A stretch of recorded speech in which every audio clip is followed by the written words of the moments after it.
पेड़ की छाया, निस्वार्थ प्रेम की कहानी। एक गांव में अविनाश नाम का एक बच्चा रहता था। अविनाश ना पढ़ने में अच्छा था नहीं खेलकूद में। वो एक अंतर्मुखी लड़का था, इसलिए उसके ना गांव में कोई मित्र थे ना ही स्कूल में। जब इंसानों को इंसान दोस्त नहीं मिलते हैं तो वह या तो निर्जीव वस्तुओं से दोस्ती कर लेता है या तो पशु पक्षी या पेड़ों से।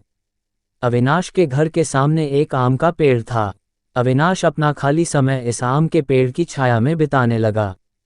अविनाश या तो स्कूल में होता था या तो इस पेड़ के पास।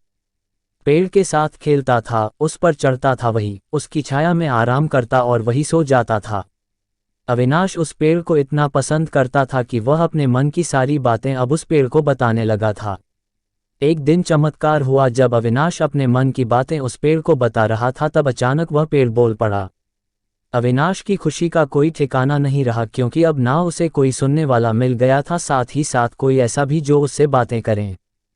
पेड़ ने बताया कि अविनाश की इतनी घनिष्ठ मित्रता देख वो अपने आप को रोक नहीं पाया और उसे मजबूरन बोलना पड़ा।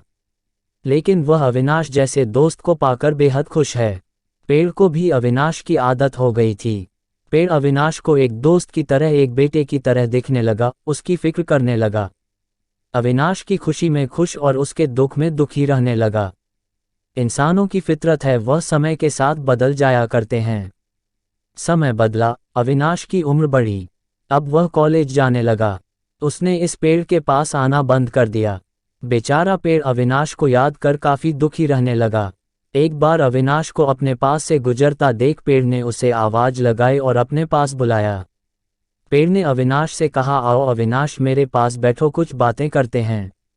अविनाश ने कहा, नहीं, मेरे पास इतना वक्त नहीं है कि मैं तुम्हारे पास बैठ सकूं और बातें कर सकूं, क्योंकि अब मुझे कॉलेज जाना है और मुझे इस बात की भी टेंशन है कि कॉलेज की फीस कहाँ से लाऊं। अविनाश की बातें सुन और उसको टेंशन में देखकर पेड़ बोला, देखो, मेरे पास पैसे तो नहीं है, मगर हाँ, अगर मेरे फल बेचकर तुम्हें कुछ मदद होती हो तो मेरे सारे फल तोड़ कर ले जाओ। अविनाश को पेड़ का सुझाव पसंद आया। उसने तुरंत सारे आम तोड़ लिए और बाजार में बेचकर उसके अच्छे खासे पैसे कमाए और अपनी कॉलेज की फीस भर दी। अविनाश फिर से अपनी जिंदगी में बिजी हो गया और एक बार फिर से पेड़ अकेला हो गया। पेड़ हर दिन अविनाश का इंतजार करता, लेकिन 3-4 साल बीत गए, उसे अविनाश मिलने नहीं आया। फिर एक दिन अचानक अविनाश उसको उसके पुराने घर में आता हुआ दिख गया। पेड़ अविनाश को देखकर काफी खुश हो गया। पेड़ ने अविनाश को अपने पास बुलाया और बोला, आओ अविनाश, मेरे पास बैठो, चलो कुछ बातें करते हैं।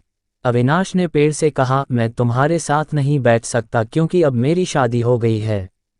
हालांकि मुझे नौकरी मिल गई है, लेकिन अभी मेरी तनख्वाह इतनी नहीं है कि मैं अपने इस पुराने घर को नया बना सकूं। मुझे काफी चिंता है कि मैं अपनी पत्नी को कैसे इस पुराने घर में रखूंगा। अविनाश को चिंता में देख फिर से पेड़ का दिल पिघल गया। पेड़ ने अविनाश से कहा, तुम मेरी सारी डालियां काट कर अपने घर को नया बना लो, इससे तुम्हारी समस्या सुलझ जाएगी। अविनाश ने पेड़ की सारी डालियां काट ली और बाजार में बेचकर उसके पैसे बना लिए। वो अपने पुराने घर को भाड़े पर देकर कहीं और रहने चला गया। पेड़ फिर से एक बार अकेला हो गया। पेड़ ने अब उम्मीद छोड़ दी कि कभी उसकी मुलाकात अविनाश से हो भी पाएगी या नहीं। पेड़ भी अब पूरी तरह से उजड़ चुका था। उसकी डालियां कटने के बाद ना उस पर फूल आते थे ना पत्ते। 30 साल बीत चुके थे। फिर एक दिन पेड़ ने एक झुके हुए लकड़ी के सहारे चलते एक बूढ़े आदमी को अपने पास आते देखा। पेड़ ने ध्यान से देखा और उस आदमी को पहचान लिया। वह कोई और नहीं, अविनाश था।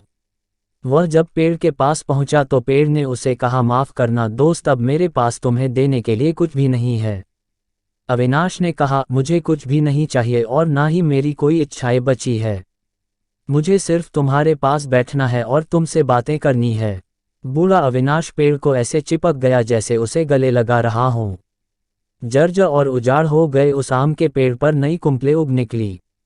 दोस्तों, ये कहानी बड़ी ही मार्मिक है। अगर पेड़ पौधे और जानवर बोलते हो तो बिल्कुल वह इस पेड़ की तरह होते हैं, सच्चे, वफादार और निस्वार्थ। चलो, ये तो कल्पना की बात है, लेकिन सोचो, हमारे बड़े बुजुर्ग, हमारे माँ बाप क्या इस पेड़ की तरह नहीं है? और कहीं ना कहीं हम उस अविनाश का किरदार नहीं निभा रहे हैं।